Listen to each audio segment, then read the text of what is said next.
Jerry Phil. Libby. Yeah. You'd be surprised. Starch Manning. Let me tell you something. If we have that, the Canadian, was it mayor or president smoking crack? What's his name? Something Ford? Martin Ford or something in Canada smoking crack? Then lied about smoking crack. Yeah, shit. Drive through the streets on Detroit. Hella rain. Yeah. Raining that fucking church money on them. Telling the drug dealer, yo, you coming to church tomorrow? Like, nigga, I'm not going to church, nigga. You about to do an 8-ball? What the fuck? But this isn't everybody. This is what I'm not saying. This isn't everybody. Not everybody's like this, but there's a lot of people like that. I remember this lady told me a fucking story, and this is what made me stop going to my mother's church. This lady said she lost her fucking job. And she went to the pastor to see if she could get a job, and the pastor told her to fucking pray on it. She said she prayed and prayed for 6 months until she got another fucking job. Pastor didn't even help her out. I said, I'm not coming back to this motherfucking church. I told my mom, this is the last time I'm coming to this church. This lady is fucking delusional. That man could have gave her a fucking job. I can't make that shit up. This nigga told her to pray on it. I was like, oh, this nigga's crazy. He's like, I ain't giving this bitch $1. Fuck her.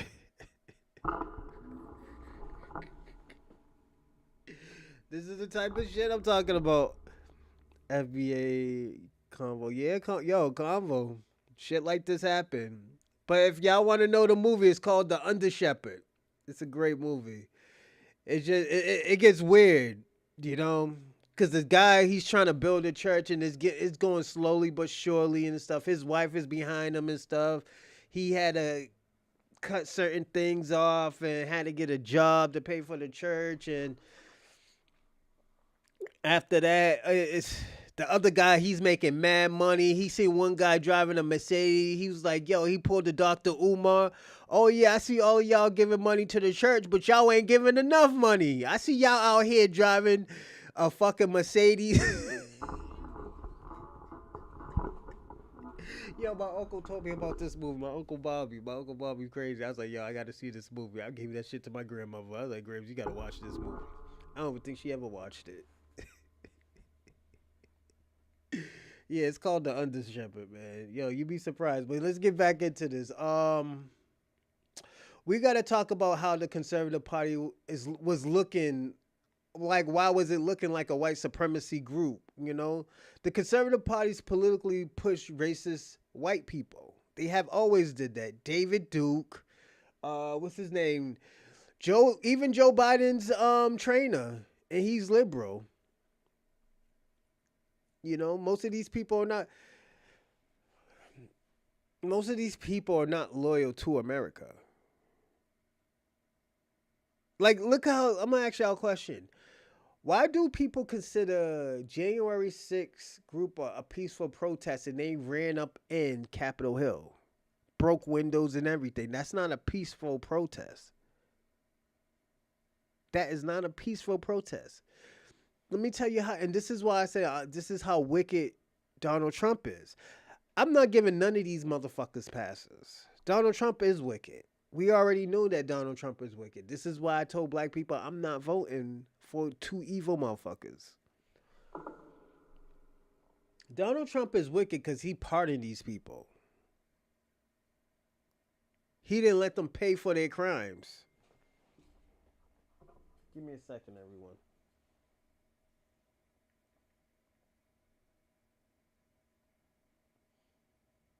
He didn't let these motherfuckers pay for their own crimes. They did the devil's work. Ashley Babbitt got shot and died. This is the crazy part.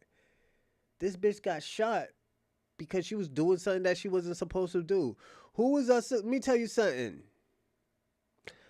And y'all might crucify me, but the George Floyd protest was no different than the January 6th protest. It's just the George Floyd protest expanded. It went everywhere and shit got fucked up.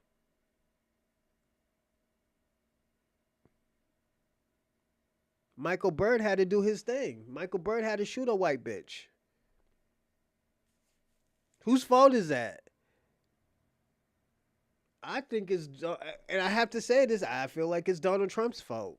Donald Trump should have never did that shit. He should have never said that shit. This is why, and I'm gonna tell y'all this. This is why I say I'm gonna wait to say what I wanted to tell y'all. I do think this is Donald Trump's fault. Yes, absolutely. Donald Trump came out with all this crazy bullshit that people were saying, laughing at people, trauma and people getting beat up and stuff. Donald Trump started that shit.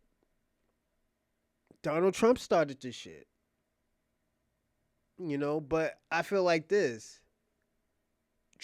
Donald Trump can't come out and talk about, oh yeah, niggas playing foul. This is foul play. No, we don't want to hear that, nigga. You escalated this shit.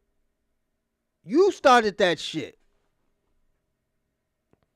Donald Trump, you did. Donald, you started the shit.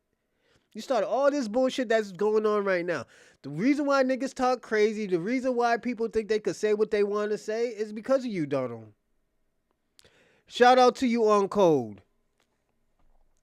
Like, Donald, if you would have shut the fuck up and just been a regular person, maybe people will have fucking limits. Niggas don't have limits no more. Niggas don't feel bad for niggas who get killed.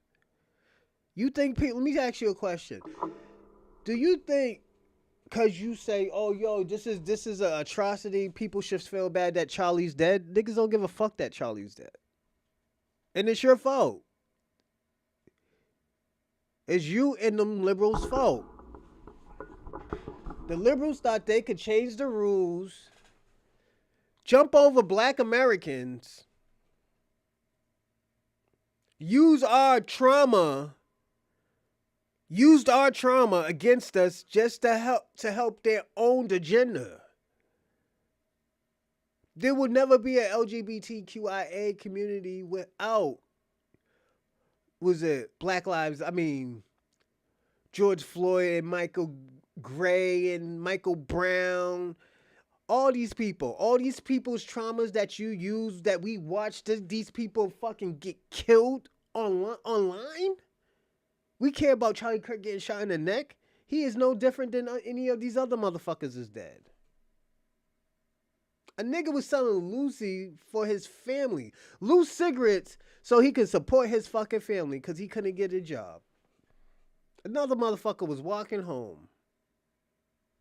Then you white supremacists, you white conservatives lied on these black people, on these innocent black people.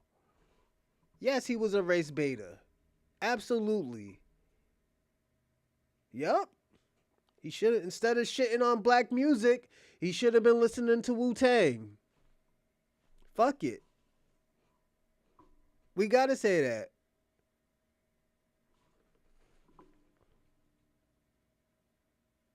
Yeah, niggas, that white boy sent them up to his ancestors. That's what happened. He was so worried about black Americans and all what black Americans do. Niggas popped it, his own peoples popped him.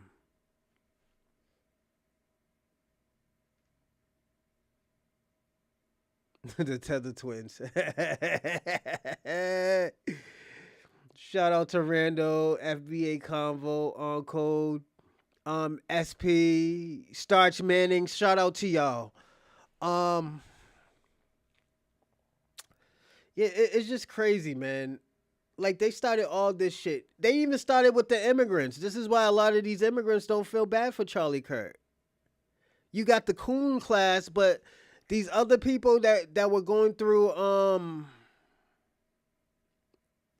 the deportation shit, that Donald, I can't even say Donald Trump turned on, because Donald Trump told this nigga that he's going to deport a lot of people. This might be the biggest deportation ever. He said that. So, got sent to get a Free me factory in the sky. Facts, you will. Hello, this the year I can't keep. Oh, Kwame's mad. I knew you was hiding out here, Kwame. What's going on, man? Did it open yet? Yeah, it's open. This nigga day trading right now. You can already tell. Kwame's not up this early. Mm-mm. He's day trading. He heard the bell. He's like, "Oh, I'm trying to get busy." Yeah, but these people, man, he got so mad. Let me tell you something. I don't know why people are mad about Black Americans, and this is why Black Americans did not help because we knew this shit was gonna happen. I've been told people I was like, "Yo, it's gonna be chaos." They're so used. Let me tell you something. White America and even immigrants are so used to Black Americans helping and defending them. White Americans are so used to using, yo, we are all Americans. We need to come together. The immigrants are used to saying, yo, we are brothers. We are from the same country. And we will help them. But we're not helping anymore. We're watching niggas crash out. This is why I told immigrants, yo, nigga, this high stay low profile. These niggas is gonna end up killing themselves. The way how this shit's going, these white people are gonna kill themselves.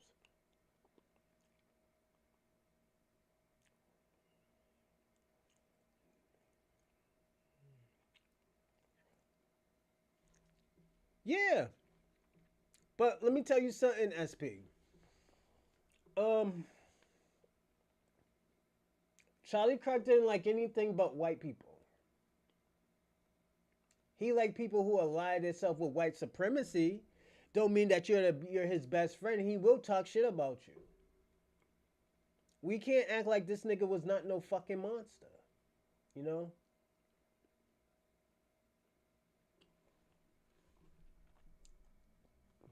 Kwame, let me ask you a question.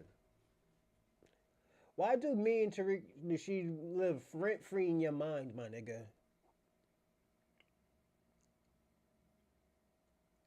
Me and Tariq Nasheed live rent free in your mind. And let me tell you why. It bothers you, and I gotta be personally honest, Kwame. It bothers you that we let your people get sent back, and you can't even do anything about it. All you do is talk about going to Africa, and you know the truth is, and you already know it. The truth that them Africans are not gonna accept you. Yeah, he was a racist, of course. That's why, SP. That's why I told what's his name? What's my man's name? Starch Manning that he has to be careful with these churches because a lot of these churches don't practice what they preach. I'm not saying all churches, but a lot of these churches do some weird shit, man. Oh yeah,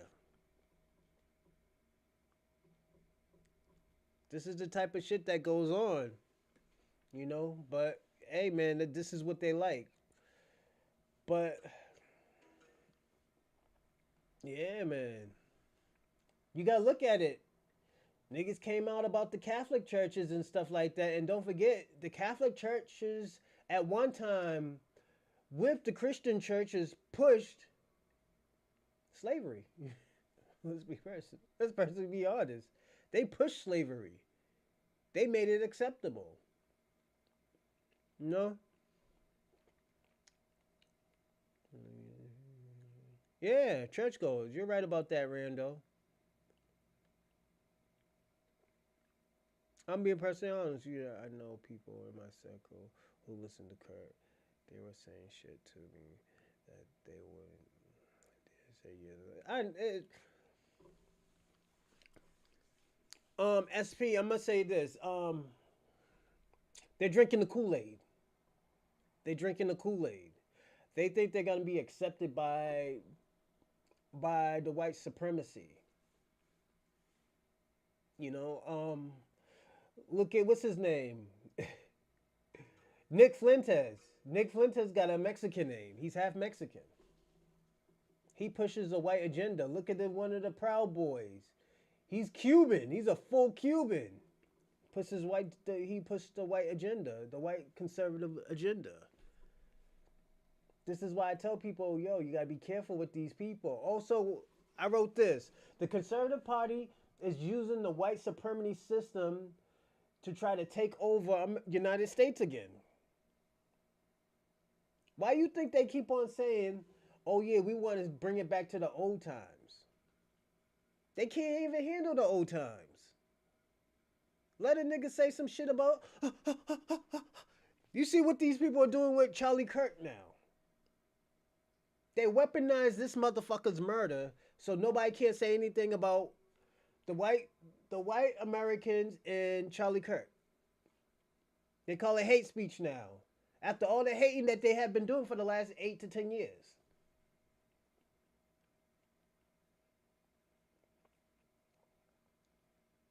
Let's personally be honest.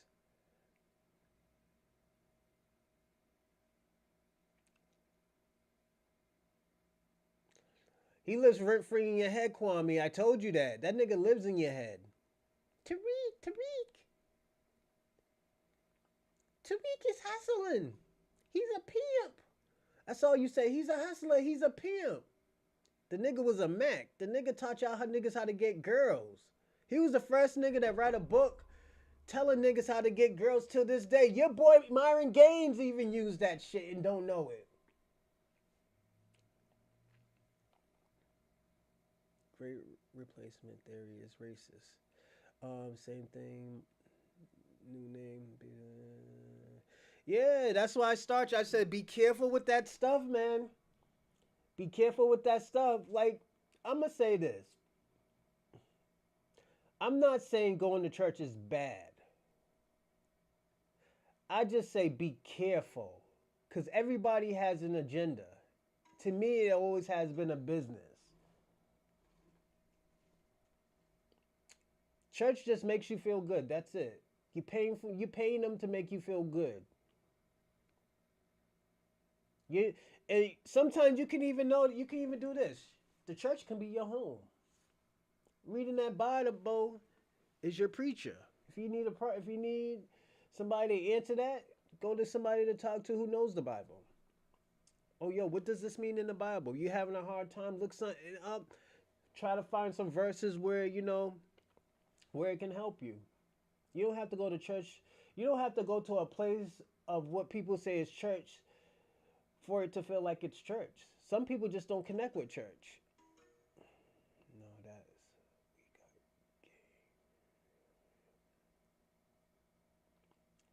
is. Hey, salute American Dream. We're about to get into some videos too after this. I'm gonna say this too, and I'm in this part of this topic.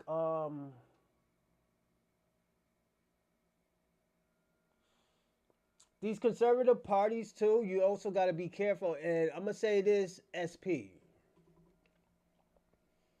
The conservative party is trying to make America a white country again. This is why there's a mass deportation. They can't deport black Americans. They just have to deal with us. Because they can't deport us anywhere. Remember Kwame was it 4 or 5 months ago talking about, oh yeah, they're gonna deport y'all. They're gonna deport black people and shit like that. 2025 project and all this stupid shit. This is Kwame. I say Kwame's a fucking idiot. He thought black people was gonna get deported. The fuck we gonna get deported to Zimbabwe, nigga? Like the fuck?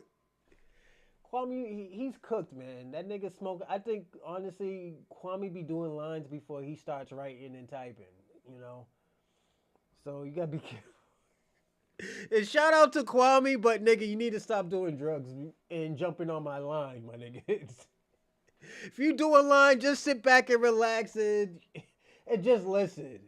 Don't write. But how's your show, American Dream? How's your show going? I hope you're doing good, man. You know, you always got that wisdom out there. You know, salute, salute. Um, and yeah, Kwame's getting married too to some nigga in Atlanta. Hey, Kwame, you in Atlanta now? Did you propose yet? That nigga in Kwame in Atlanta right now, man, got him a nigga bitch right now.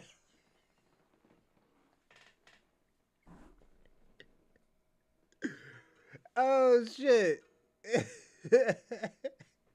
Yeah, he's sleeping with the fishes. Carvo, hooked it up. Trademark. Yeah, man. Hope Kwame, I hope you ain't out here doing OnlyFans with niggas in Atlanta, man. Cut that shit out, Kwame, man. Go to church, nigga. We was just talking about church. You're probably one of the niggas that need to go to church. So, and shout out to the LGBTQIA community, man. Y'all niggas is lit out here. you, yo, nigga. And the reason why I'm gonna say shout out to the LGBT, yo, these niggas, these gay niggas, emasculated these conservatives. I gotta be personally honest. These gay niggas got these conservatives shook. These niggas is nooked out here. These niggas is scared.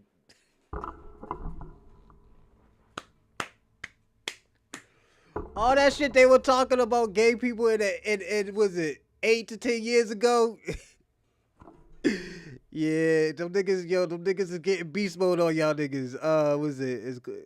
It's going good, bro. It's going, bro. Can't go live as often as I like. Hey, get an agenda book and just try to make and just prepare what I do because my schedule is crazy. Um, I get an agenda book while I'm at work. I bring my computer. Boom, boom, boom, boom. You know, make up topics and stuff. Listen to other people. I listen to you. I listen to FBA News. I listen to Duke Jackson's. I even listen to Dr. Umar. All the crazy shit he says. I listen to the conservative shit. I listen to everything.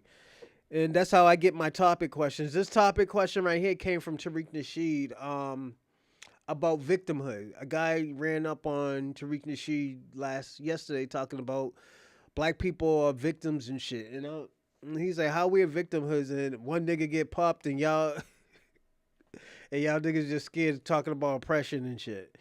You know, but yeah, these conservatives, yo, these gay liberals out here got y'all niggas oppressed, nigga.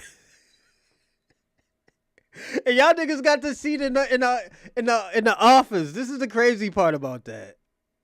You know, but yo, American dreams, everything will work as it's supposed to work, man. Definitely. You'll get busy.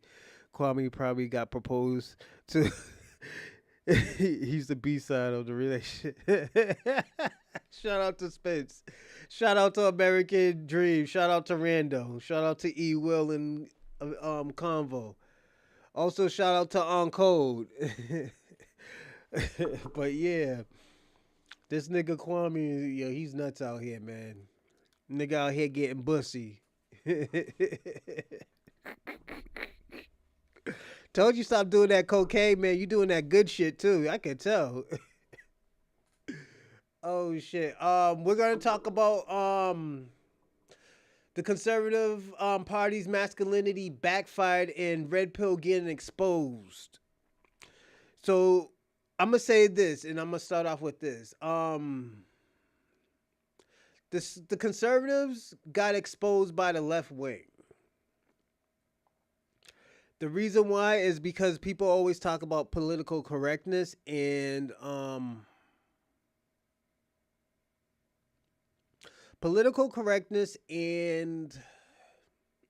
freedom of speech. Now, both of these are being hijacked by the conservative party. And it's all because of Charlie. Charlie got popped, and now people want us to feel bad for him because he was a white Christian, and this is the guy that they were gonna make, like as Tariq Nasheed, the crash out dummy. He's the one who's saying all this crazy shit. Now they're trying to revise this nigga's history like George Washington. You know? You can't do that. Also, the Conservative Party got a taste of their own medicine. And I'm talking about with the violence.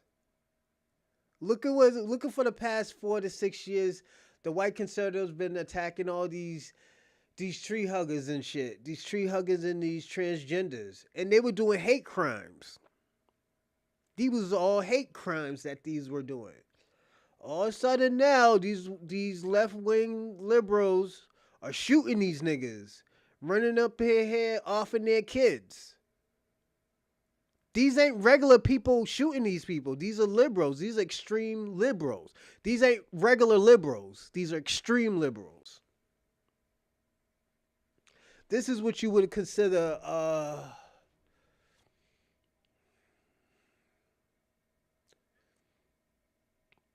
I would say the Ku Klux Klan of liberals. And the reason why I'm saying the Ku Klux Klans of liberals is because they're starting to hate these conservatives. All these conservatives that were beating up on him, disparaging these foul words, putting their hands on them, violating them. Don't forget, some of these people's parents were violating these kids, not sexually, but physically, because they were gay. We have seen videos where a transgender girl was online, and I'm not defending LGBTQIA. You could be whoever the fuck you want in this world, but at the end of the day, you got to respect the rules of the land. But this person wanted to be considered themselves a woman. Their father ran up on them, talk about you a man, and threw something at her.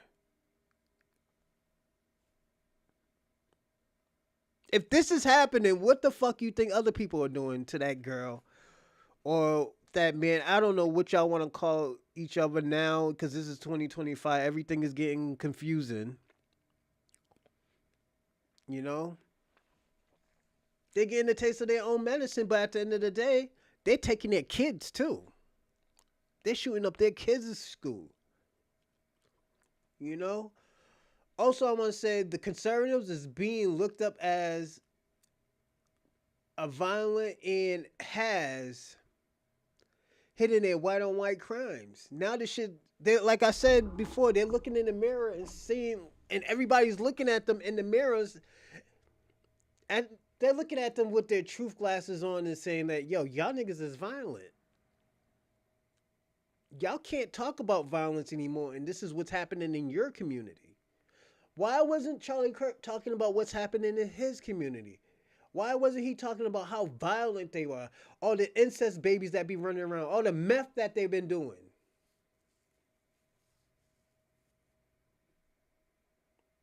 This is the shit that we should be talking about. I'm just being personally honest.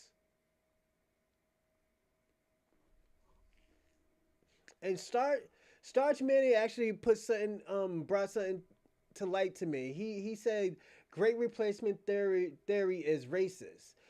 Same thing, new name. Basically, is it sanitation by did I say it right? Sanitation by the white churches, non-brainwashed church members like me. This is our problem. Look at Seven Mountains. He brought something to my eyes. This is what the conservatives have been doing to these white people. They've been doing this shit to their own people. And I'm talking about the poor people, the trailer trash people. They put them on the front line for them to crash out, to do all these hate crimes. Do you think these people knew what was going to happen at January 6th? They thought, oh yeah, I'm white and they're not going to do anything to me. And this bitch caught a hot slug and died. And they get mad at the state for defending themselves.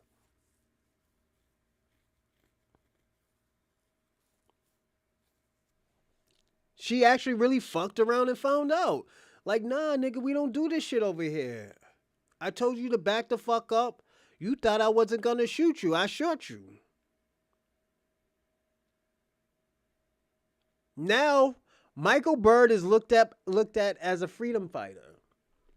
He fought for the United States, the protection of the United States. We got to look at all the foul and vile shit now. And this is why I say we got to look in the mirror now. January 6th. The Confederates. Till this day, a lot of these white people still support the Confederate colony and not looked at them as treasonous, as enemy of the country.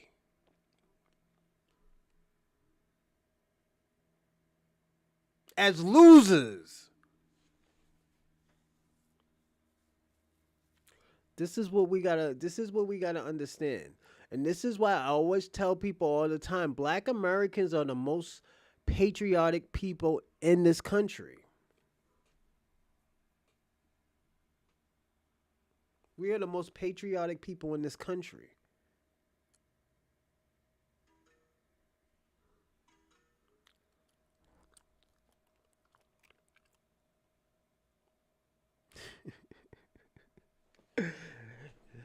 Spencer's wilding out. So I want to say shout out to Starch Manning for letting me, put me onto some game. I would want to say that. And Spence 49, he's wilding out. Shout out to you, player. But yeah, it's they have to look in the mirror now. Now the crazier part now is that conservatives went from being insensitive to being victims after Charlie Kirk's murder. They are oppressed now. They think they are oppressed. We seen Nick Fuentes, Myron Gaines, Andrew Tate's bitch for the last 2 to 3 weeks about fucking safety. First of all, Andrew Tate is a fucking MMA fucking champion. This nigga's scared. How the fuck are you scared of your protection after all that crazy shit that you been saying? Oh, if I'm with my girl, I'm gonna fight to the death. Now some bussy lover shoots fucking Charlie Kirk, you scared. That nigga got y'all niggas nooked. That nigga took your manhood. Andrew Tate got a fucking vagina, my nigga. I'm sorry. I'ma say this. Andrew Tate, you need to get a sex change because you acting like a real bitch, nigga. I'ma be personally honest. You acting like a real bitch. Myron Gaines, you talk about you Homeland Security. Nigga, you scared now. You need to get a sex change too. And call yourself a FINA.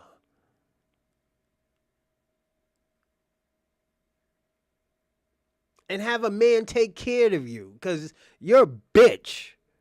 How the fuck you went from Homeland Security to fucking Red Pill to scared for your fucking life?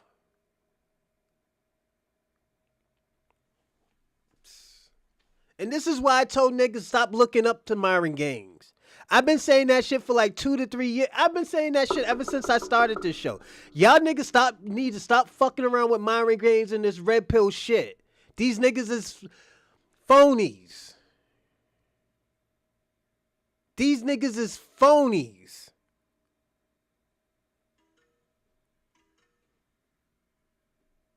Yeah.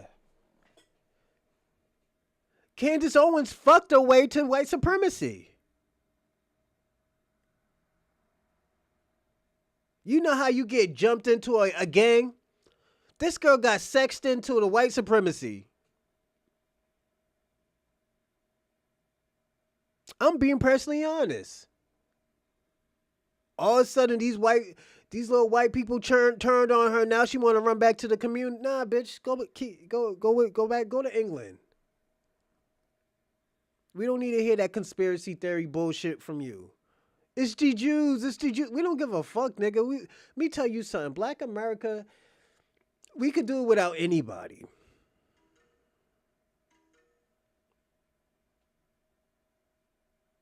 Yeah, he is. He a little bussy lover too. Be giving up his bussy to all them gay niggas in Boston. Don't be surprised.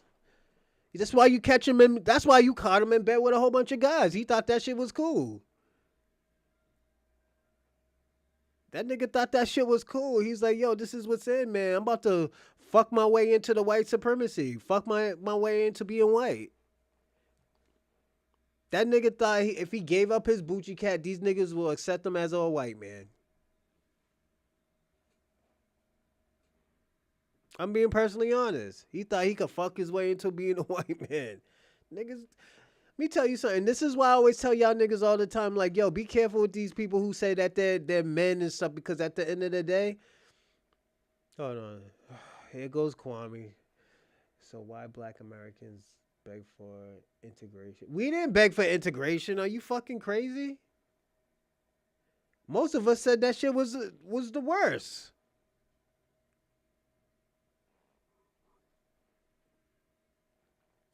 Why are you begging for food in Africa? Why are you begging for food in Jamaica? Y'all niggas don't even make Jamaican food no more in Jamaica. Y'all niggas make Chinese food. So what the fuck are you talking about? Y'all eat Mediterranean food in Jamaica.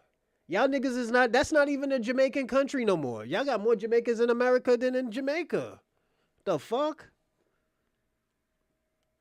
Do we really want to do this, Kwame? Why is there more Indian and Asian people in Jamaica than Jamaicans?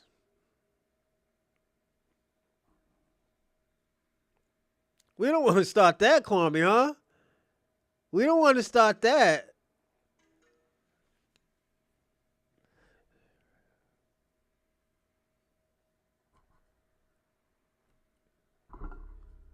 Kwame, did you just hear what I just said?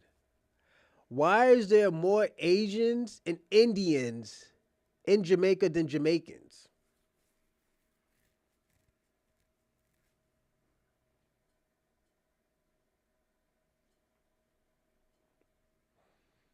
There's more y'all niggas in England and America than in Jamaica. Are you serious?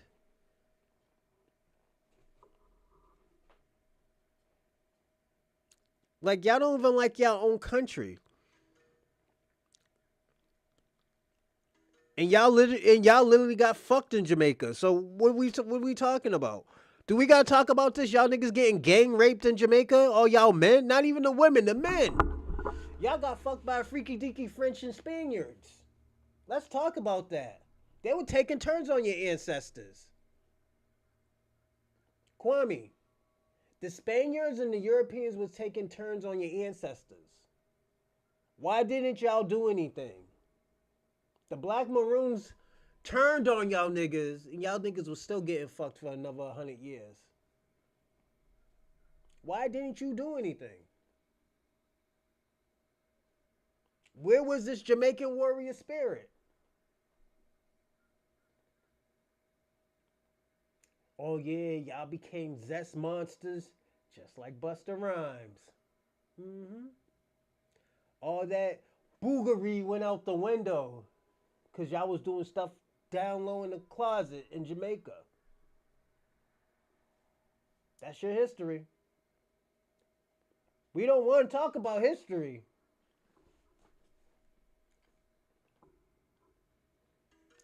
Your country was a freaky deaky sex party.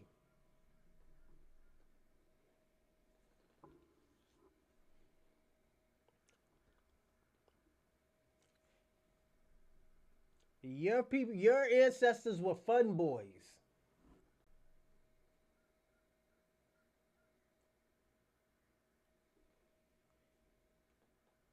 The bussy takers got you. Oh, that big old strong black man right there. Big old black man over there. Let me get him. Oh, Peter got you, huh? Oh, Peter got that bussy from you. Took your bussy. He didn't even ask. He took it. freaky deaky sex. I called your country the freaky deaky sex country. That's why you ran. That's why you ran, Kwame. Somebody took your pussy in Jamaica. That's why do this is what I'm gonna ask you, Kwame. Why do you always start with me? This is why I said live in your head rent free, and you can't do anything about it. Let's talk history. Whoa, they took your pussy, so I guess that was nonviolence. That was a nonviolent protest, and y'all just watched. Why did your uncles and auntie just watch your ancestors just get it taken, huh? Let's talk about it. We can talk about it. Tied your ass up to a tree and got busy. Them niggas got busy on your ancestors. And them niggas just watched. Your ancestors, your foremothers watched and everything. Your cousins watched. They watch your forefathers get busy on him. They took his little Bucci cat. Took that curry Bucci cat. That curry goat Bucci cat nigga. They took that shit. And you couldn't even do nothing about it, Kwame.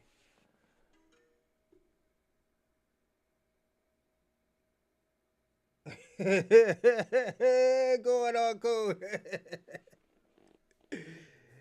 Yo, our code's getting busy on you. They still letting people shit in their mouth. Oh yeah, them niggas was shitting in your mouth too, man. You know what they call that, Kwame, right? Yeah. Them niggas, that's where scat came from. It came from Jamaica. People shitting on people. Yeah, that shit came from Jamaica.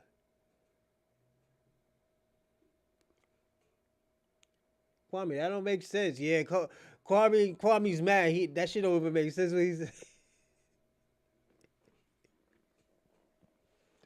That nigga's mad. Kwame's mad right there. Don't mess up your money, Kwame, because of me. I don't need you blaming me. Talk about, oh yeah, Rosalind messed up my money. Yada, yada, yada. But yeah,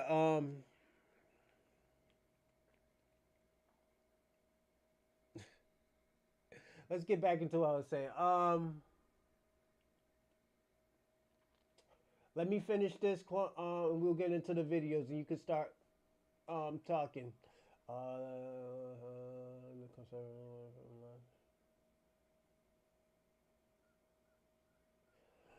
The last thing I'm going to say is the conservatives went from laughing at Black Death to crying about oppression. These niggas are crying about they being oppressed now. Kwame's going to say it's not true. And I showed him the evidence. I showed Kwame the evidence. He don't want to he don't want to accept it. He don't want to accept it that his ancestors was getting fucked multiple times. Sometimes, gang banged. Yeah. Kwame knows that his ancestors was getting gang banged. Y'all niggas just sat there and watched. Y'all niggas is crazy. Why you think they stopped sending black people down there to help y'all? Because we started killing people. Y'all niggas wasn't getting busy. The last thing I'm going to say is,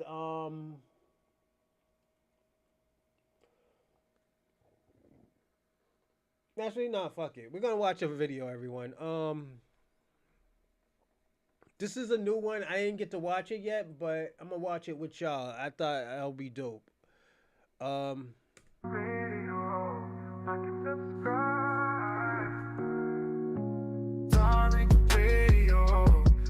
Subscribe, darling radio, like and subscribe. Some bitch ass nigga said, why'd you flee your homeland? I was born here, bitch. Get the fuck out of my chat. I can tell you're definitely FBA. Yo, I will never understand. Bro, real talk. All you FBA that come over here, why do you guys watch my content? Why are you guys here? Yeah, the funny thing about it, too, white people always say that to him, like, yo, we want you to go back home. Yo, white people been telling him to go back home. This nigga, and he don't get the same type of energy with white people. This is why I always on this nigga's back bumper. This nigga's a clown. Why the fuck are you here, bro? I don't want you monkeys over here. Dead ass. This is a Klan rally. All right? We don't want you here. Get the out of here, bro. Told you, he try to fuck his way to being a white What man. the I told y'all. It's like you fucking idiots. Like you guys are like gnats. Can't avoid. I just be like smacking myself and shit. Why do you come over here? Oh, I know why. I know why. Because your Lord and Savior, Jurik Niksheed, is sounds like Kwame. doesn't add no value. Doesn't teach you dumbass nothing. Sounds like you, Kwame. All he right? does is cry about white supremacy, complain about why you guys don't got reparations, complain about slavery 200 plus years later, Kwame. complain about systemic racism, which isn't real. It's a scam. That's why. Why are you dumbass over here? None of us go watch Tariq Nasheed. Why are you coming over here? That nigga's Get the blind. fuck out of here, bro. He's lying. Holy man, you guys are annoying. You guys are like fuck cats, bro. Come in here saying some dumb shit about why'd you run from your homeland. When I was born in the United States, I got one fucking passport. And honestly, real talk, for all you FBA, right? You're a foundationally black American. How does it feel to know your family been here for what? 7 generations? You could trace yourself to a slave, but you got $7 in your bank account, nigga. Explain that to me. How you been here for 7 generations and you got $7? He think he's popping, and he's looking crazy right now. He's tethering out right now. This is tether fatigue right now. This is tether fatigue. He don't know what to do with himself. In your account, and you got this tether, as you would say, that's way more successful than you, speaks your language better than you, still can speak Arabic, got a college degree, immigrant parents, they fled their country, right? Still doing better than you. Embarrassing. Embarrassing. You're dumb monkey ass over here donating to Tariq Nasheed. As he's grifting you stupid ass, telling that you guys are victims, that you should be going to a historically black college. By the way, you ain't gonna get a job after that shit. FYI. Telling you that everyone's a suspected white supremacist, that they're all out to get you, that systemic racism is a problem, and that you're selling cocaine because of the CIA. Yeah, that makes perfect sense. And all you idiots fall for it. Like a bunch of... Hey, man, you gotta understand. You know, Shalom. I'm a product of my environment. I'll sell the crack. You know, because it's a product of my environment. Get the f out of here, bro. You guys never want to take accountability, man. You guys are worse than women. Bitch ass, man, come in here talking all this shit. Why do you guys watch me, bro? I'm gonna say this. This nigga's crashing out right now.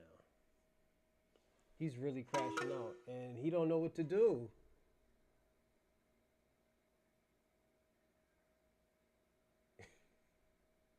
Yo, and the sad thing about it, he looks like the monkey. The crazy thing about it, this nigga looks like the monkey off of Aladdin. Abu. Like, he really looks like the monkey off of Aladdin. And this nigga's talking about a monkey. This nigga's crazy. Like, this nigga is crazy. He just crashed out because niggas is shitting on him. Last time, yo, niggas got mad at me. Yo, I went on his live. Niggas blocked me. Niggas blocked me for a while. I had to go to a new... I had to make a new account. And they blocked me again. Yeah, nigga, I trolled you, nigga. I did that shit on purpose, too. Nigga, you was there crying. I look at this bitch-ass nigga cry. Somebody block him! Somebody block him! Yo, it was crazy. This is why, yo, all jokes aside, this is why, yo, I got no sympathy for these niggas. I have no sympathy for these niggas. This is why. They all go in a group. This nigga, this is why I always tell people, stop calling people monkeys, especially white people. This nigga looks like the Aladdin monkey. And he calling other people monkeys. Like, this is the crazy part. If you ever see a gorilla or an ape or something like that, they kind of look like, what is it, underdeveloped white people. And I'm not trying to shit on nobody. That's not my thing. But yeah, they just look like underdeveloped Neanderthals. Some, cause there's some white people that look developed, like look like they could be black, and they're just pure white. You know, like I told y'all all the time, the white race is fairly new compared to other races. You know, yeah. But like, I know why. It gets boring after a while listening to dumbass Tariq Nasheed talk about white supremacists all day. Or dumbass Dr. Umar saying you got to pay him $1,000 to have lunch. What the fuck? We was gangs. You guys are clowns, bro. You guys are clowns. Oh, Myron, well, these white people don't really like you, bro. They would deport you if they can. I don't give a fuck what they want to do. I don't give a fuck. I'm just telling the truth. Yeah, You guys are a bunch of he's victim ass, mad, bitch ass. see? That's the truth. This nigga's always deflecting. This nigga always deflects. The monkey has straight. Yeah, facts. Yeah, he does look musty though. Nigga, yo, Myron been having a bad summer. Niggas found out he wasn't getting no pussy like that. Niggas, his girl said he got a little wee wee. Like, yo, it's crazy.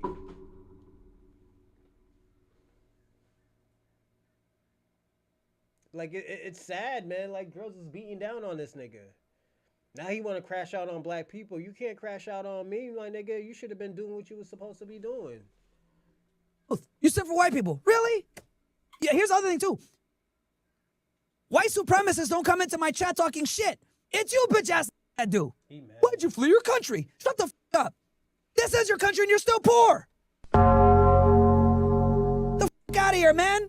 He's mad. You watermelon felon, you fucking He's mad. welfare warriors coming in here talking shit to me, talking about you didn't build this country up. We built this country up.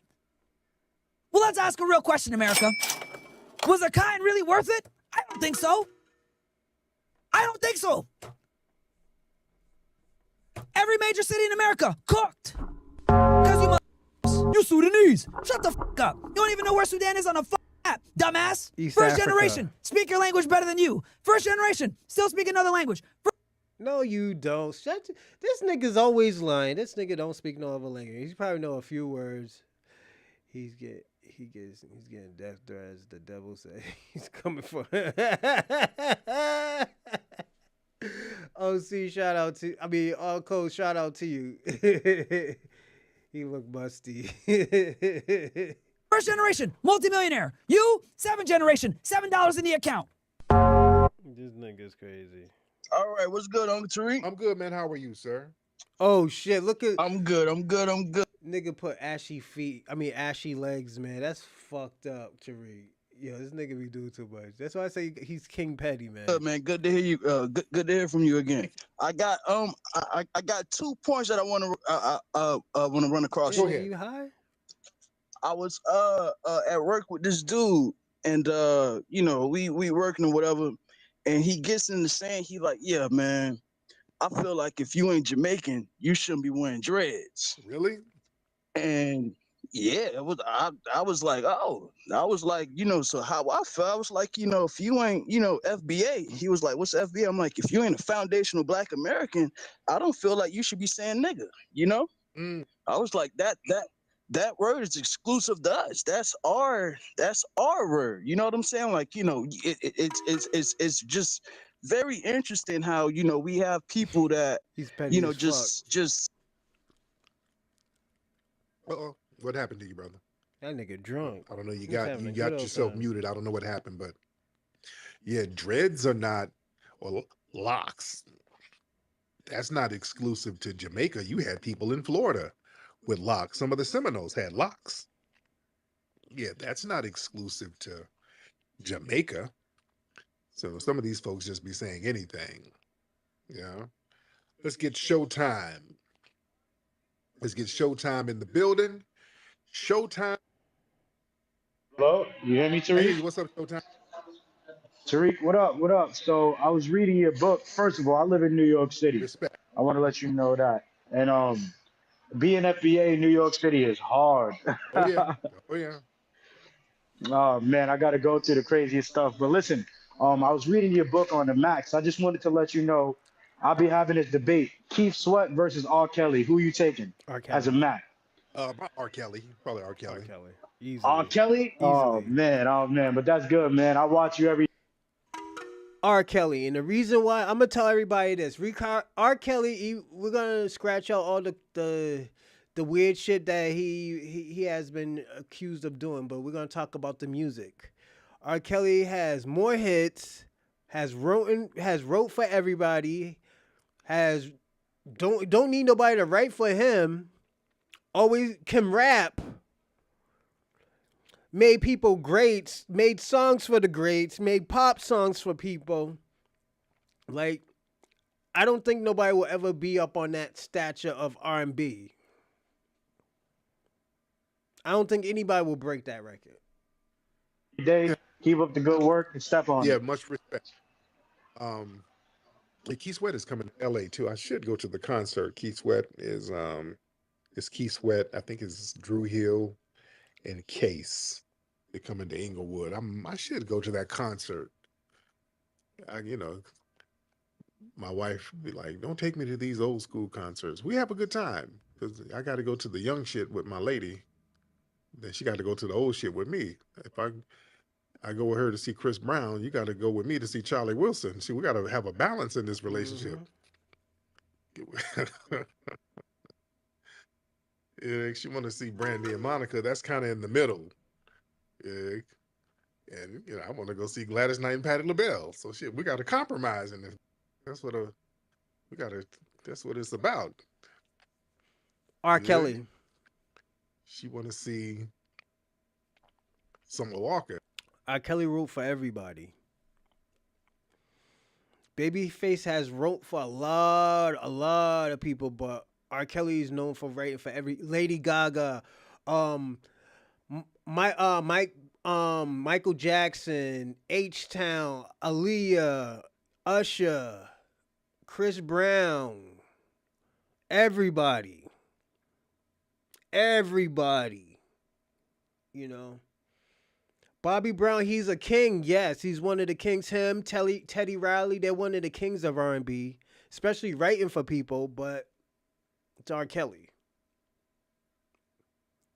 I'm gonna say my four: R. Kelly, Marvin Luther, and Marvin Luther, and I'll throw Chris Brown in there. I can't say Michael Jackson because Michael Jackson is a pop star. I'm talking about pure R&B. You know, can Michael Jackson compete with the best? Absolutely. It's just he doesn't do pure R&B music like that. And if he did, R. Kelly wrote it. Well, one of the people that would write for him. That song, "You Are Not Alone, I Am Here with You." That's an R. Kelly song. So yeah, Ron Isley. I was thinking that, but I was like, oh, we only know Ronald Isley from the Isley Brothers. We don't really know him for his single stuff. And don't forget, R. Kelly did songs with Ron Isley, Mr. Big. Yes. Um,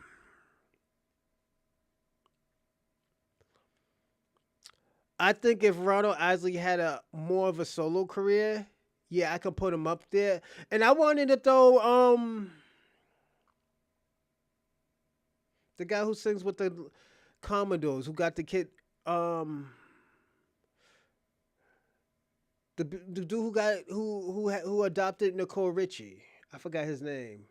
The guy who sings "Hello, is it you?" I forgot his name. Lionel Richie. Yeah, but I'll be right back. And all these people, I want to see Evelyn Champagne King. I'll be right back. So we got to come to a damn agreement. Yeah, I want to hear Love Come Down. I want to get my groove on a little bit. So that's what it is. All right, let me get some more folks in here. All right, let me get some more people in here. Let's get Jakara. Let's get Miss Jakara in the building. Hi, Hey, Tariq. Jakar, how are you, dear? I'm good. How are you? Good, Jakar. Where you calling from? I'm from Chicago. Okay.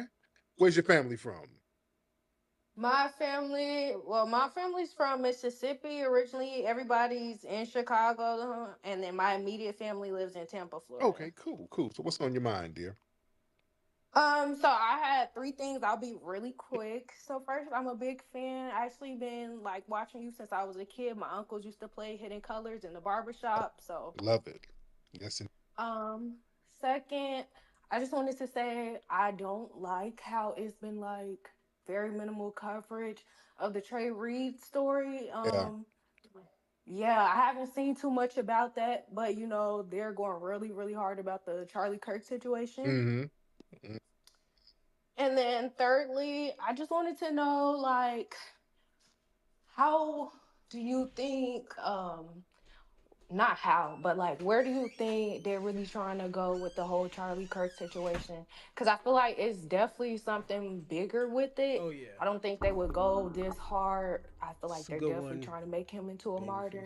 Oh, Teddy. But like, why? yeah, Yeah, that's a good one they're too. really OC. trying to use his death. Thank you for the call, dear.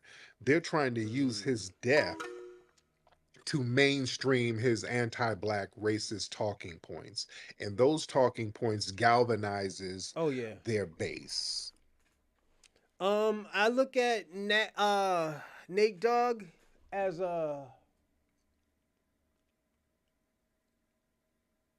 he does G Funk. I think he got one of. I think he's probably the best at hooks. Oh yeah, them hooks be hitting. I don't even think I ever heard a bad Nate Dogg hook ever. You see. So they're really using this as a major springboard to mainstream because that was the purpose of Charlie Kirk anyway. Mm-hmm. The purpose of Charlie Kirk was again he was funded by big money. He's funded by big right wing money. Their job was to slowly get him to mainstream all of those anti-black talking points Facts. to normalize it. So now that they got him, he got popped. Now this is an opportunity for them to just really springboard it and just really get it in there real fast now because they're using the death. If anybody goes against any policy that supports making him a martyr, they're going to be Mm-hmm. like, oh well, damn it, you're insensitive. Oh God, well you I should be don't. canceled. And they're making I don't even know E. Well, he had a lot of hooks. You know, like Anthony. I like him as neo soul, like R&B. I would I wouldn't put that in R&B. I think he did soul. Like I don't know how to explain his music, but Anthony Hamilton, yeah, it's like yo. Let me tell you what it's like. It's like you can't put Erica Badu in R&B. You know, the reason why I say you can't really put him in R&B, her or him in R&B, because their music is kind of different. It doesn't have the same. It's weird. They don't have the same components. If I'm saying it right. examples out of people. They're playing a real heavy-handed chess game right Mm-hmm. now. So it's very interesting. But the thing is, the Republicans, when that pendulum swings the other way, you won't be able to cry foul. You won't be able to yell all that freedom of speech talk that you're used to doing if that pendulum swings the other way. If the Democrats ever get back in a good position to get their lick back, oh, it's a bad thing. But the Democrats, see, they're struggling right now because the Democrats, they still have not won over their base, which is the black vote. They have not won enough of us over yet. So it's going to be very interesting in the next elections. All right. Let me get our brother Great Black Shark in the building. Great Black Shark in the building. Mr. Great Black Shark, hop on in. Yes, sir, man. How are you, sir? I'm grand, good brother. I hope all is well over there on the West Coast. I have three quick points. I'll be very brief. Mm-hmm. The first point I want to Give him make is sauce. this. I'm glad that the Republicans are going so extreme. And the second point, I'm glad that the Democrats are being so weak with their pushback, and I'm going to tell you why. What they're actually doing, they're actually strengthening the foundational Black American freedmen grassroots youth because now they see how extreme the Republicans are in 2025, and they see how complicit the Democrats are with their silence. So they're actually inadvertently doing us a great favor. He's right about that, but I'm gonna do give some pushback. I think the Republicans look weak. The reason why I'm saying the Republicans look weak, Frank Ocean's he makes good music. I'm gonna say this. The reason why they look weak is because them niggas is getting shot at. Them niggas is getting killed. They killing their little babies. And the Republicans aren't doing anything. Republicans been doing so much hate crimes towards the liberals that now these motherfuckers is fighting back and they're not playing the same game that they're playing. So I gotta say, I think the liberals is winning this war right now with defending themselves. You know, like we have seen so many white supremacists and Republicans do so much foul shit towards people that now people don't feel bad for the Republicans. Like, let me be personally honest. They said 90,000 people went to what's his name's funeral? Old boy's funeral, old Charlie's funeral. But you gotta look at it. There's billions of people in America. That's not even a lot. That won't even scratch the surface of how many people like him. It's a very small percentage. That's all I'm saying. It's a very very small percentage. Because if you kind of look at, okay, there's like 60, we're gonna say there's 60 million Black Americans. I bet you out of those 90 million, probably like 10,000 Black Americans actually support Charlie Kirk. That's not a lot. Let's personally be honest, that's not really a lot. On teaching the young people about present day modern white Yeah. supremacy. And the third point I want to make is this regarding the tragedy that happened to our young brother Trey Reed. Again, young foundational Black American freedmen and you non-FBA people that are on code and have sense enough to listen. You got to understand how white supremacy works. When one of their own is harmed by the hands of their own, they're demonically insane. They don't understand that instead of what about Chicago, it should be what about Utah and all the rest Mm-hmm. of their little white supremacist enclaves. So you can't be a soft target out here. You can't be naive because these are young white supremacists relatively. Charlie Kirk was 31 years old. Look at all the people supporting him. These are not a bunch of old people supporting him like that. These Yeah. are the next generation of white supremacists. So our young ones need to be aware that even though this is the most integrated generation we've ever seen, you're still in danger because I hate to speculate, but I have to do it for the sake of protecting our youth. I think how they're getting a lot of these young brothers and sisters when they do things like this in retaliation is because it might be people they trust luring them somewhere where there's nobody else around and then they've decided to harm somebody. So we have to be mindful of these things. But that's it, I'll land. Much respect. Yes, we do. We got to be very, very careful, and we got to watch who we're around. We got to watch for white supremacist suspects. We got to watch for adjacent white supremacists, people who are not quite Anglo, but they still identify with the white supremacists. We got to Mm-hmm. watch tethers. We got to watch who we're around because we've been hearing and seeing how these Yeah, tethers are see, crashing out it's getting too crazy out for here. Charlie Kirk. What are they You doing understand? about the white on white crime? Nothing. Oh, Yeah, see, I mean, we've been on code, they're not doing neutralizing their nothing. narratives though, which is good because they've been trying to use their melanin. They've been trying to, well, I'm black and I say Charlie Kirk ain't racist. Oh, no, Facts, no, no. OC. You are not FBA. No, no, no. The tethers, they're desperately trying to get back in good graces with the white supremacists. Boy, Facts. they're campaigning hard. Kwame. Speaking of campaigning tethers, did y'all see Myron Gaines? He made another video denigrating foundational Black Americans. All he made a video ranting, F them FDA niggas. Why y'all always? Because everybody's clowning him. Myron Gaines and those guys, they're still upset with me, and he keeps my name in his mouth too. I embarrassed them so bad when I went in there and had that impromptu debate with them. I went in that room and just sliced them all to pieces by myself. It was a room full of like 10 of them. And I just went in there slicing them, cutting down their arguments and embarrassing the hell out of them. And they weren't prepared for it. And then it went viral and then everybody started clowning them. So they're still very salty because of that.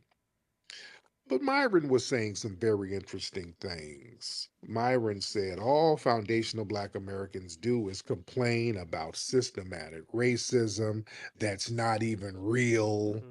Listen, yeah, he All did say that. racism, systematic racism isn't real.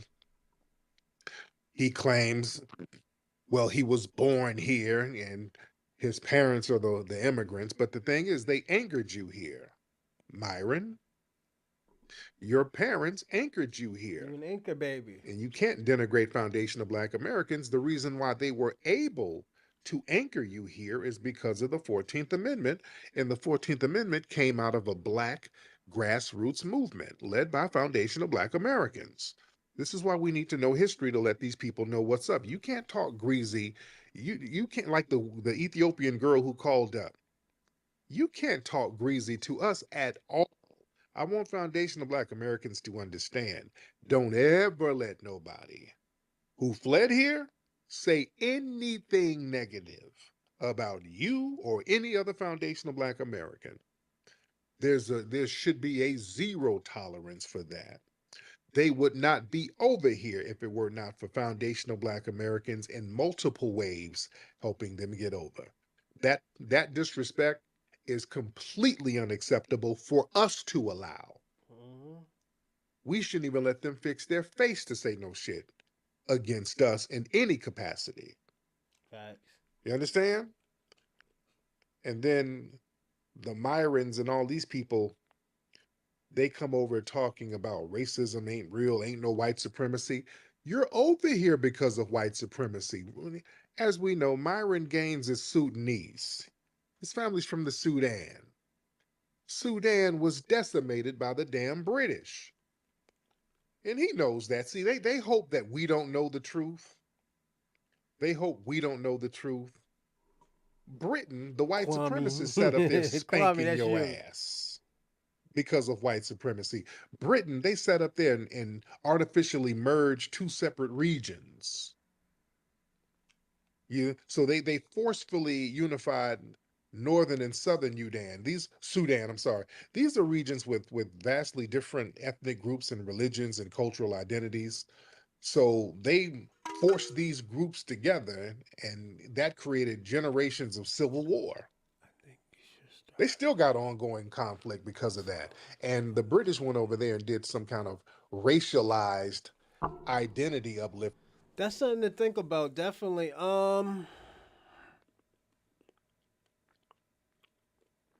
I can do that, definitely. I will. This is what I'll do. Once I get monetized, I will do that. I'm not that far. I'm almost at 300. I just need 200 more. I got, was it 300 within what, 3 months, 3 4 months? So I can get 200. That's I should be fine then. But yeah, The British sat up here and uplifted the Arabs over the darker people in the southern part of the Sudan. So they kind of low key empowered the Arabized northern part of the Sudan. And that created more ethnic divisions. facts. Yeah. And the southern part was basically deliberately isolated and underdeveloped, and the north part wasn't too much better, but they just gave them a couple of extra shekels and butter biscuits to make them feel like they were better. And that's where that Myron mindset comes from. They were the elite over there. They were the elite beggars over there. They weren't doing that much better, but He they called them elevated the them elite slightly beggars. above the people in the southern part of the Sudan. So they were just being the flunkies of the damn British white supremacists over there, and then the British white supremacists abandoned their asses too. Yeah, the British, they sat up there and basically bounced with it. I think Sudan became independent in 1958, something like that. Damn. So the those Arab elites up there in the Sudan, they never got no real political clout or no real rule. The British were still ruling the shit. They were just figureheads under the British. All Yeah. right, we're gonna go on to one. Has the chat been following? I don't know. I'll look that up. Give me a second. I'll look that up. It's criminal. But they like to project that stuff on folks.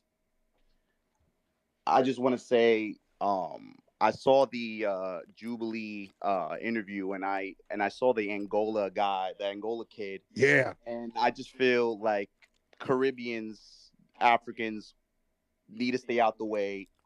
Let the FBA run the narrative, let the black issue stay within the black foundational Facts. community. I'm of Dominican descent. I'm an ally, and I stay out the way. I feel like we don't have a say, we don't have a right. We just need to stay out the way and just support the movement, however it may be. Yes, sir. Man, respect to that. Yeah, the Angola, yeah, that on that thing, they had some dude from Angola sounding like a big Sambo. And you got to remember, Angola, that the Portuguese got in their mind a long time ago.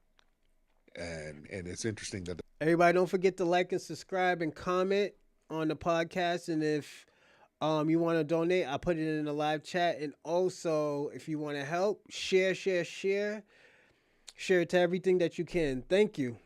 brother called up, he came from a Spanish colonized nation. Y'all got to understand what these white supremacists were doing with that Spanish, Portugal, Britain thing. Well, they did a psychological number on a lot of folks.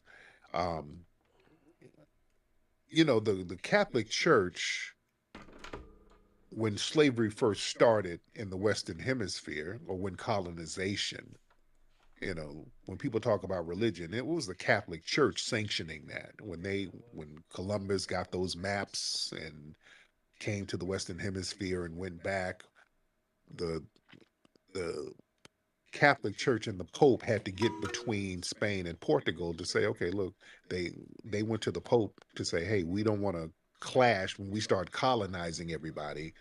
We don't want to get into any kind of conflict. So what they did, they drew an imaginary line, basically right down the Atlantic Ocean, right, like a straight line. It was called the Line of Demarcation, or the Treaty of Tordesillas. The Treaty of Tordesillas. And that treaty basically said everything west of that line, the Spanish can colonize. That would be like Mexico, the Caribbean, Jamaica, because remember, Spain had Jamaica first. Um, what other place? Cuba. So a lot of those places, the Dominican Republic, all of that, Haiti, all of that was Spanish. And on the east of the line, that was Portugal. Portugal could colonize those things. So that would be Brazil. Brazil, that's why Brazil is the only place down there in the um, southern part of the Americas that's Portuguese, because they fell into that line of Tordesillas. And a lot of the African nations fell under that jurisdiction of Portugal, like Angola. Um, I think Mozambique too. Wasn't Mozambique? And I know a couple of Asian countries, if I'm not mistaken. Um, so they had a little deal with each other, sanctioned by the damn Pope. You see just how perverted the whole little system is. The church said, "Hey, you can subjugate those people, just don't fight each other. Subjugate them." So they would have little janky deals. So when the Magellan went out there to the Philippines, and Magellan was Portuguese, but he was sailing under the Spanish crown. So he went out there. They discovered, quote unquote, the Philippines. Um, Spain was able to get that, but they had to pay off Portugal. So they're like, we're going to colonize them and subjugate them, and we're going to pay you off because we know this is your jurisdiction because it's on the line, it's on the side of Portugal, but we'll pay Portugal off. That's why the Filipinos were speaking Spanish, and that's why it's called the Philippines. They named it after King Philip of Spain. That's why it's called the Philippines.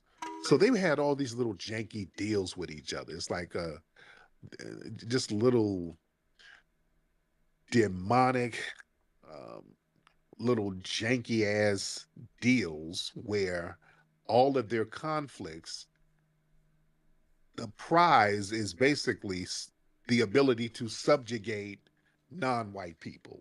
You understand?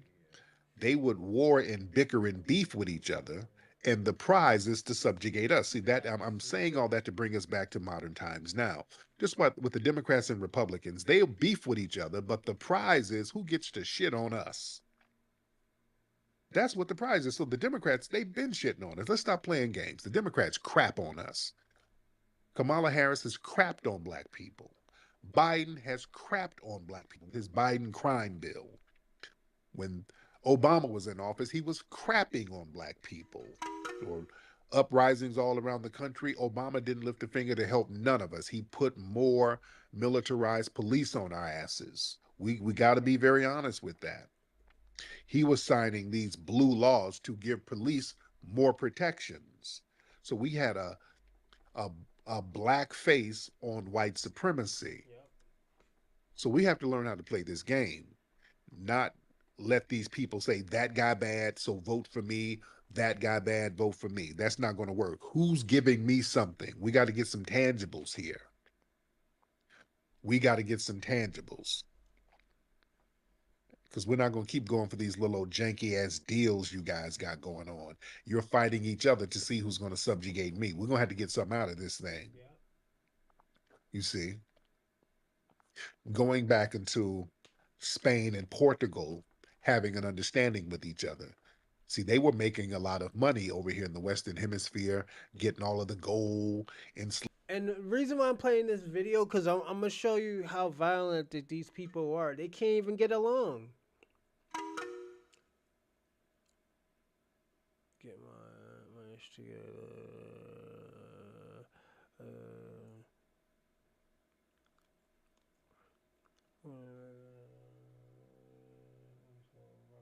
oh no! Hey man, if you don't have it, you don't have it. Don't worry, man. I'm not gonna beat y'all up over it. I know how times is hard and stuff like that. So definitely, like I said, just press share.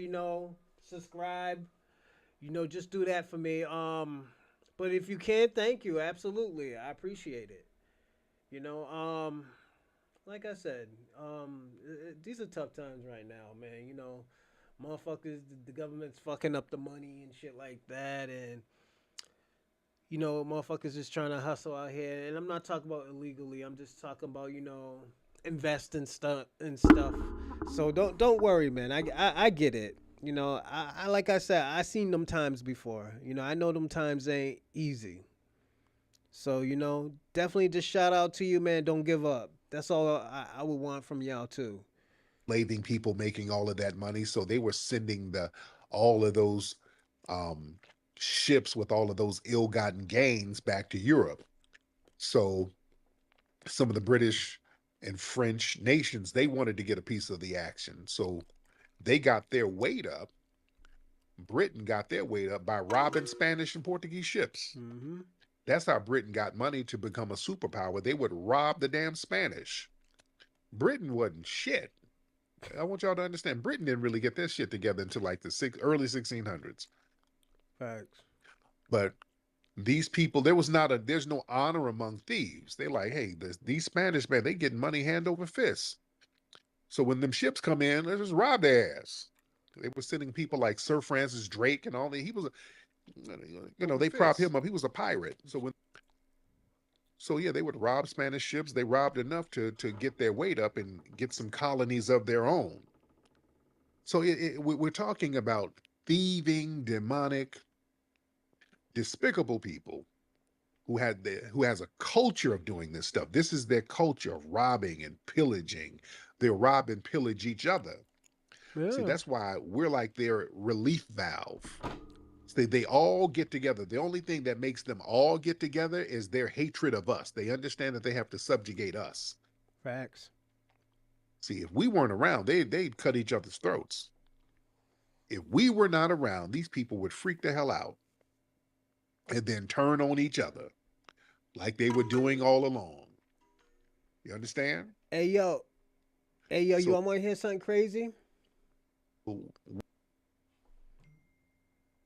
This video was a month ago before that shooting. I have been telling people, I was like, yo, they haven't got along. Hold on a second. They haven't got along in years. In years. So what we're seeing now is what's supposed to happen. This is supposed to happen. They haven't got, like I said, remember I was like, yeah, the Europeans, they were fighting over land. They were fighting for territory and colonies. They never really got along there. This is why I say even in America, the reason why, only way Republicans and Democrats will get along is against us. It always has been against us. So this is nothing new. We got to understand as foundational Black Americans, man, we are the moral compass of this nation. Don't let them put that black criminality thing Civil on War. us. And that's a projection. These people, their culture, Boston their Tea whole Party. culture is criminal. Everything about them is criminal. But they like to project that stuff on us. That's why I always point out they don't have no heroes. You don't have no honorable heroes within your culture. We do. We can say that. We have honorable people who are heroes in foundational Black American society and culture that are revered worldwide. You see. All right, let me get some more people in here. Everybody raise those hands if you are indeed ready. Raise those hands. All right, I'm gonna stop right there. I want to watch this little quick video and stuff like that. And actually, you know what? Actually, I'm gonna do this one first, and I'm gonna Situation watch has this really quick been video, exposing a lot of people, and I'm gonna end it. especially on the moderate right. We already knew how they felt on the extreme right, but the moderate right has been showing their behinds, especially with doing things like giving Charlie Kirk a National Observance Day on October 14th, celebrating him. Some of these white people are calling him the next or their generation of Martin Luther King. I mean, it's completely preposterous because if he was black, that would not occur. And of course, people have been weighing in on this, such as Tariq Nasheed. And Tariq Nasheed has a pretty good video called The Strategy of Letting Racists Implode. I kind of wanted to go over this because it's very interesting. I want you to check it out with me. Because, see, the white supremacists, the blatant ones, they're dangerous to themselves. See, the thing is, the Democrat white supremacists, see, they're more sneaky and crafty. See, they know how to get us involved to undermine ourselves. They know how to run around to us and have us shoot ourselves in the foot. We said, no, we're not going to do that. So they know how to go and get a Kamami and an Obama and parade these tethers around, and we support these tethers, and these tethers are team white supremacy. So they were running that con game on us. So they're giving us the long play of white supremacy, where it's a long drawn out. I want also too. I want to say this: if you're white, because I have white people that do come to the show, and there's nothing wrong with coming to the show. Yeah, the Revolutionary War as well too. I just want y'all to do better. You don't have to do good. You don't have to do better collectively.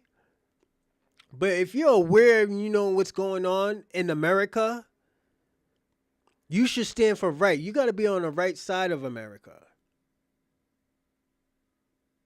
Don't be on the right side, the right opinion. be on the right side of America. You got to understand too, and this is an example. All that, all the heinous things and all the crimes that white America has been doing is coming back and it's showing. You don't want to get caught in the crossfire because you didn't say anything, because you knew what's going on, and you can't play stupid at this time. So right now, it's the best time to be on the right side of America. Don't be on the right opinion of America.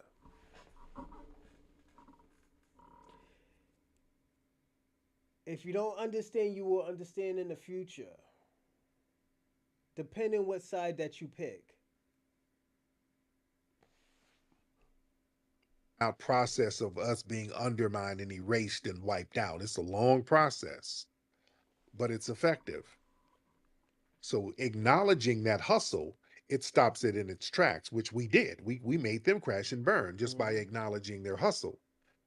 Getting a tether to run out here talking about how they make collard greens and eat soul food and they have policies completely Yep, bet on against black. us. We didn't fall for that. And then folks were like, "Oh, the other side, they're open white supremacists." That's good. Y'all don't understand how good that Because we is. know who our During the enemy is. elections, a lot of people were critical of some of the pro-blacks for not galvanizing their base to vote Democrat or vote at all, right? And I think that Tariq Nasheed was not so motivated to vote. Somebody like me, voted for the right. Okay, I'm a Republican. However, I would agree with his point when he talks about blatant and Democrat white supremacists. Okay, blatant white supremacists are becoming dangerous to themselves, while Democrat white supremacists are more sneaky and crafty. Let me just say this. The blatant white supremacists are doing things like return to the land, which is like all white places in Missouri, Arkansas. They're asking for the exclusion from blacks. And so when they do this, they typically will have nobody else to blame but themselves, okay? And they will start fighting themselves. We've seen that right now when it comes to this whole situation with the moderate right and people on the extreme, like the Groypers, and we're seeing conservatives fight over who is pro-Israel, who is not. And then again, both of those groups were talking about how dangerous black people were, black on black crime. I mean, that was a argument of Charlie Kirk. It's also the same argument of Nick Fuentes. But when it came to the assassination of Charlie Kirk, the black on black crime did not play an issue, all right? And Nick Fuentes and Charlie Kirk were basically at odds. They were enemies, okay? So to his point, they're dangerous to themselves. However, Democrat white supremacists are more sneaky and crafty. Look at the governor of New York, Kathy Hochul, okay? And what does she go around doing? Oh, she comes to the black church in Buffalo and says, oh, by the way, don't spend your extra money at the liquor store, all right? Or, black kids in the Bronx don't even know what a computer is. See, this is sneaky and crafty because you're pretending to like black people, and this is how they always get us. But at the same time, look at San Francisco. Look at some of these other cities, Chicago. Bronx. Look at some of these other places, and you tell me that blacks are not being put out. They could even use a black face, right? But you have like Facts, Governor Pritzker, who's You're right I believe about Jewish that. or white, and Kathy Hochul, who's Irish in New York City. They're letting you know by the crimes that they pass and all of that they don't like you, all right? And so that's why the blatant white supremacists are easy to digest, because you know exactly what the playbook is. You know what they're going to do, all right? He comes back and says this, clip. These open white supremacists, y'all better understand, white supremacy thrives on hierarchy. And power makes them compete with each other. See, white supremacy is rooted in dominance and hierarchy. And once multiple white supremacists gets to certain levels of power, what happens is, just like they've always done, family, they start jockeying for top dog status and they start beating the shit out of each other. Every time. It never fails. They always have power struggles. They start backstabbing. There's internal sabotage. Their ideology is never based on unity. It's based on who gets to rule. He says their ideology is never based on unity, it's based on who gets to rule, okay? And rule over blacks. The scapegoat is blacks are violent, blacks are dangerous, blacks are doing this. But ultimately, when you get them to the top, they cannibalize each other. Yep. We've already seen Donald Trump with Charlie. I've been said that. This is why I was telling people all the time, don't do shit. These motherfuckers gonna take their self out. And this is why I said what I said. Be on the right side of history or be on the right side of opinion. Which side you gonna be on? These people are making opinions of who is right, who is wrong. The white supremacy is. These are two parties of white supremacies. The Republicans is turning on Republicans. The liberals is turning on liberals. So this is what's supposed to happen. You know? That's all I wanted to show you with this video. But we're gonna do one more video and we're gonna call it the day. All right? It's a little bit long. We'll watch half of it because it's like an hour long. So we'll watch. Good. It is impractical for the Negro to even think of mounting a violent revolution in the United States. It's about black conservatives. So I will continue to condemn riots and continue to say to my brothers Don't forget to like and sisters subscribe and comment, and if you want to help, share. It's always helpful. More people come up, you know, and more exposure. Thank you. But at the same time, it is as necessary for me to be as vigorous in condemning the conditions which cause persons to feel that they must engage in riotous activities as it is for me to condemn riots. I think America must see that riots do not develop out of thin air. Certain conditions continue to exist in our society, which must be condemned as vigorously as we condemn riots.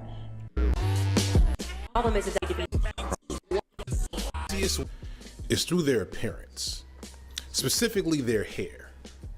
Your stereotypical black conservative desires a proximity to whiteness, and thus they try to ideally emulate the appearance of how white people present in society, or they refuse to engage in the fashion trends and norms that are explicitly black. So you will never see a lot of these dudes with fades. The ladies like the weave game and the silk press game just don't be up to par. Now, for the most part, this doesn't make a huge difference across the spectrum of black Republicans and conservatives, because a nice suit is a nice suit, a pretty dress is a pretty dress.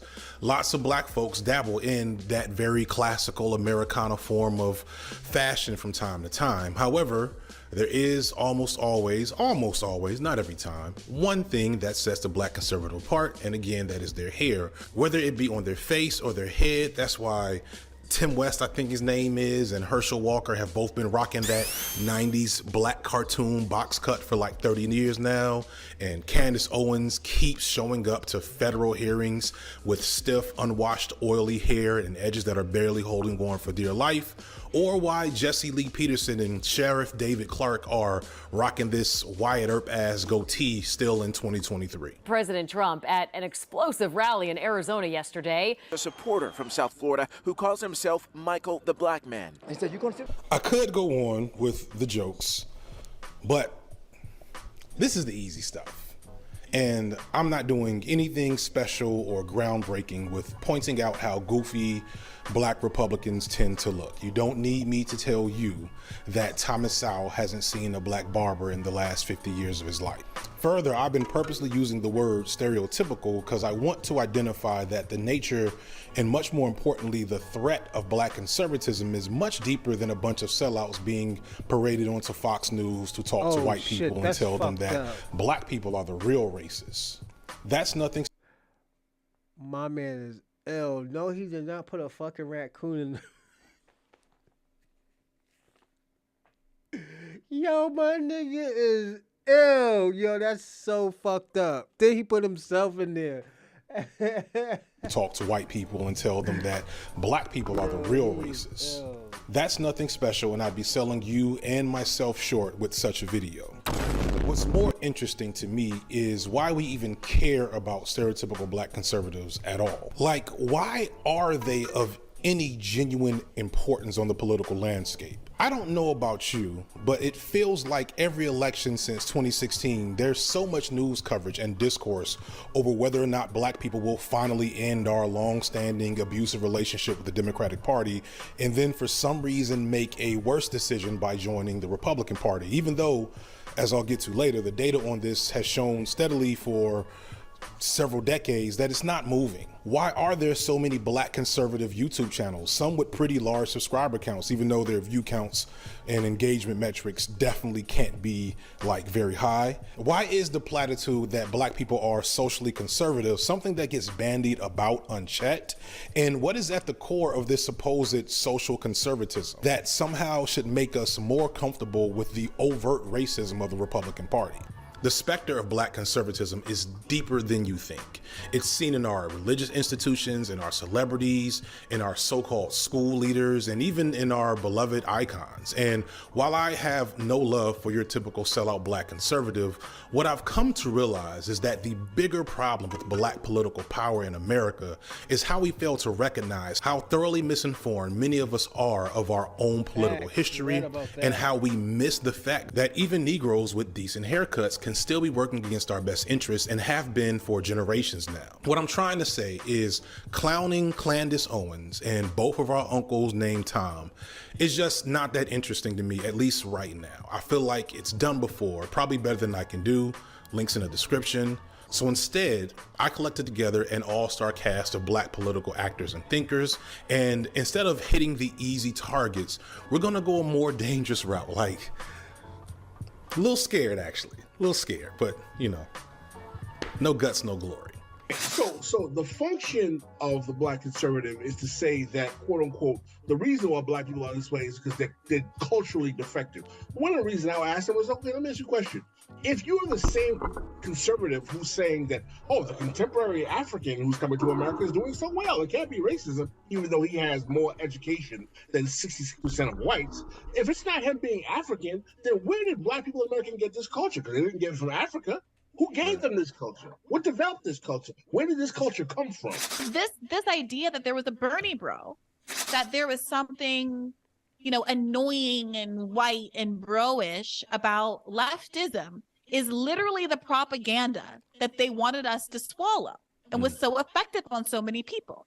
It is why they stripped socialism and communism and leftism from the narratives around our own civil rights figures, pretended like that legacy was some white legacy, like it's just Eugene Debs and Marx and some who are great, by the way, but who don't seem to be as close to our personal tradition. It seems distant and colonial or something like that. Right.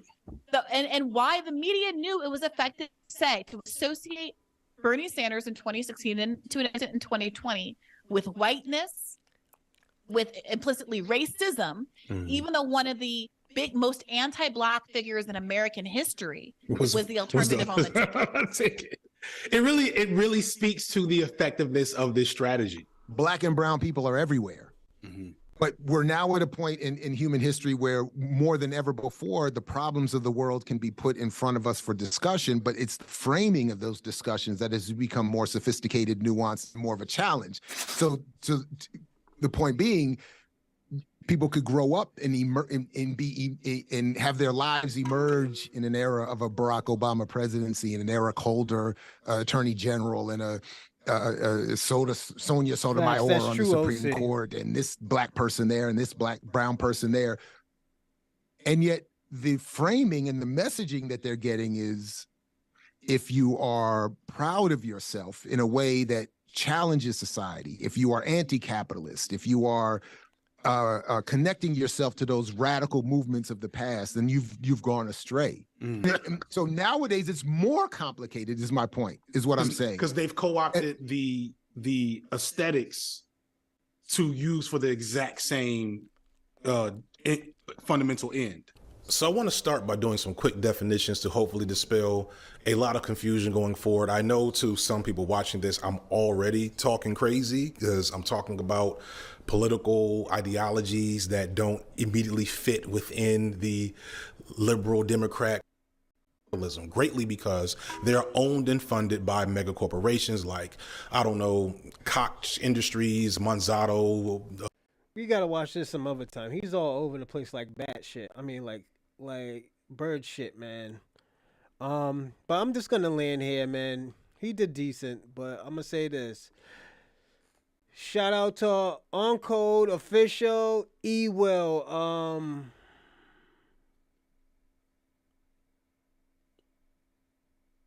What is the official E-Will? All right, let's go back up here. E-Will official. Give me a second. Kwame. SP.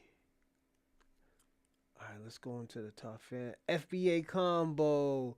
E-Will, On Code, Rando, SP, Charlie Shaw, Starks, Manning. Shout out to you. I know this is your first time on the show. Thank you for, participating.